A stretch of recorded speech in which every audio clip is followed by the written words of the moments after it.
Gerenụ akụkọ ụwa nke tata bụ Fraịde abalị 11 n'ime ọnwa Nọvemba afọ 2022 ma bụrụkwa ahịa afọ. Akụkọ ụwa na-abịara gị site n'ụlọ ọrụ Republic of Biafra Government in Exile Radio and TV dị na Washington DC nke mba Amerịka. Olu na-ada ụda na mba Afrịka. Ọ bụkwa ndị otu American Biafran Veterans Network ABVet kwadoro ya. Onye na n'olu ya bụ Omalicha Nwada Igbo. Chezie ntị ka ị nụrụ akụkọ ndị a n'uju ya. Dịka ọ na-akwado ịzọchi n'ụlọ ikpe okpesi ọgwụ, onye ndu otu Indigenous People of Biafra bụ Maazị Nnamdi Kanu ezigarala ndị na-eso ụzọ ya ozi a bụ nke o zipụrụ site n'ọnụ na-ekpuchitere ya bụ Ifeanyị Ejiofọ bụ ndị gara njem nleta n'ụbọchị Tọzdee n'ụlọ mkpọchi DSS dị n'Abuja. Osiladị, Kanu kpọkuru ndị nkwado ya ka ha kpachapụ anya ha n'ebe ndị iro nọ ma hụkwa na ha na-emejupụta udo mgbe niile, wee kwupụtasịo na IPOB bụ nnọọ otu na-achụso nwere onwe Biafra n'ụzọ udo. Ọ gara n'ihu katọọ ụdị agwa omekome dị iche iche nakwa ndị na-aganye aka n'ime, wee kwupụtasịo na ya enyeghị otu ọbụla ntụziaka ka ha ganye aka na mpụ na aghụghọ. Ọ gara n'ihu wee kpọkuo ndị na-aganye aka n'ụdị mpụ na aghụghọ a ka ha sepụ aka enwe n'ofe tupu ọ ghọrọ ha aka mmadụ. Ọ kpọkuru ndị otu IPOB ka ha chọpụta ndị na-aganye aka n'ụdị arụ dị otu a, ebe ọ sịkwa na ọ bụ ndị a na-akpalite ndị ọrụ nchekwa ji akụsu aghara na mpaghara South East. Ọ gara n'ihu katọọ ụdị agwa ọjọọ dị otu a bụ nke ndị ọrụ nchekwa bụ ndị enyefere n'aka ichekwa ndụ na ngwongwo bụ ndị na-akụsu aghara megide ndị aranyere n'aka ha ichekwa, wee na-ajụ ọnọdụ ụbụrụ isi ha. O kwupụtara sio na otu IPOB bụ nnọọ nke ehiwere n'ụkpụrụ udo, ya mere ọ kpọkuru ndị na-eso ụzọ ya ka ha gaa n'ihu na imejupụta ihe omume ha naanị n'ụkpụrụ udo. Ka o siladị, n'okwu gbasara nchaba ikpe ya nke ụlọikpe nyere, ọ sịrị na ya bụ nchaba ikpe ụlọikpe mkpegharị nyere bụ nnọọ nke lara ya, n'agbanyeghị na gọọmenti etiti akpọla ekwe nkụ ikwe ka ọ laa, dịka ọ kpọkuru ndị nkwado ya ka ha bụrụ nnọọ ndị na-agbasoro udo ma dịrịkwa du, gharakwa ịganye aka n'itechu mmadụ iru. Ọ gara n'ihu kwupụtasịo na ya ga-enweta mmeri na mgbe ikpeazụ.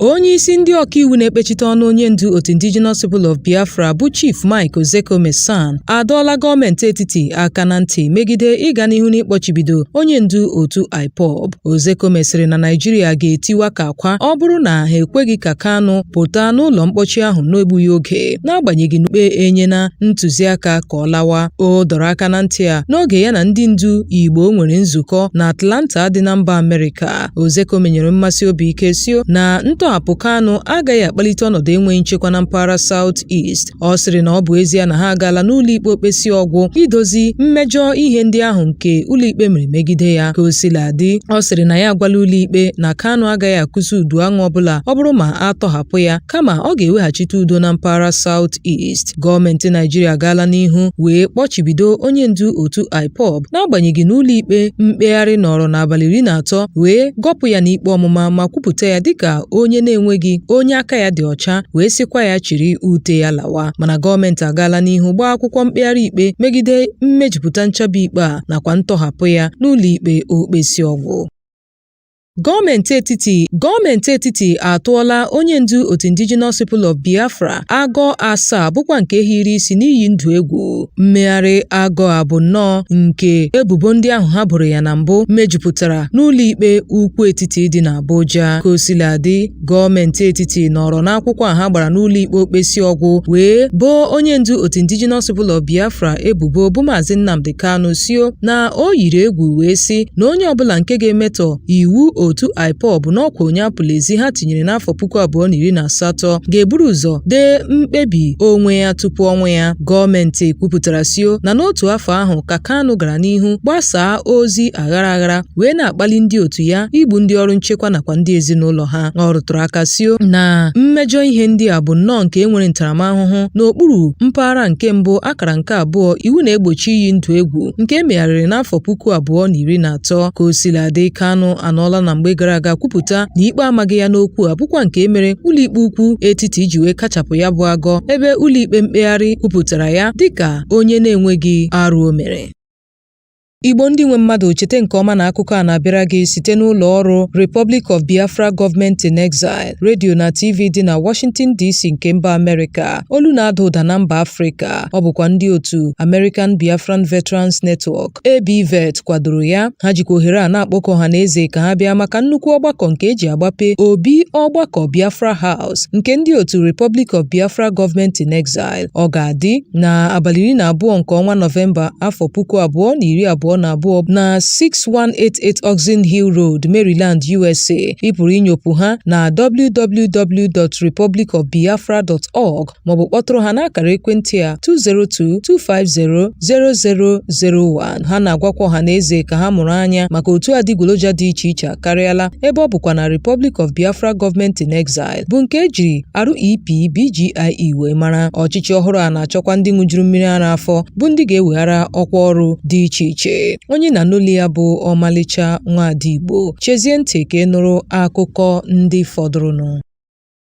Ndị ekperima agbagbuola mmadụ abụọ n'ime obodo Kafinkoro nke dị n'ọchịchị kansụl Piakoro nke dị na steeti Niger. Ozi anyị nwetara kọwara sio na ihe karịrị 10 mmadụ abụọ bụ nnọọ ndị mgbọtụrụ na njinji ahụ jiri n'ehihie ụbọchị Wenezdee ebe abalị 9 nke ọnwa Nọvemba, ebe ndị bi n'obodo ahụ ahapụla ebe obodo rie mbọmbọ ịzọrọ isi onwe ha. Ndị ekperima zọchiri dịka ha ji ọgba tumtum bụkwa nke ịkwọ opekampe mmadụ atọ n'ime ya, ma mgbe ha zọchiri ka ndị mmadụ malitere gbawa ọsọ dịka obi iko n'elu bịara rie elu, mana ha malitere gbawa egbe aghara aghara nye ndị mmadụ bụ ndị na-eri mbọmbọ ịzọrọ isi onwe ha, bụkwa nke mere mgbọ ji wee tụọ imikiti n'ime ha ebe mmadụ abụọ nọrọ n'ebe ahụ jụọ oyi. Ka o sila dị, onye kọmishọna na-ahụ maka ihe na-eme n'obodo ahụ bụrụkwa onye na-ahụ maka okwu enyemaka bụ Maazị Emmanuel Umaru kwupụtara njinji a jiri n'ụbọchị Tọzdee abalị 10 nke ọnwa Nọvemba wee sio na ndị ọrụ nchekwa ewegharala ọnọdụ n'ime obodo ndị ahụ ma weghachitekwa udo.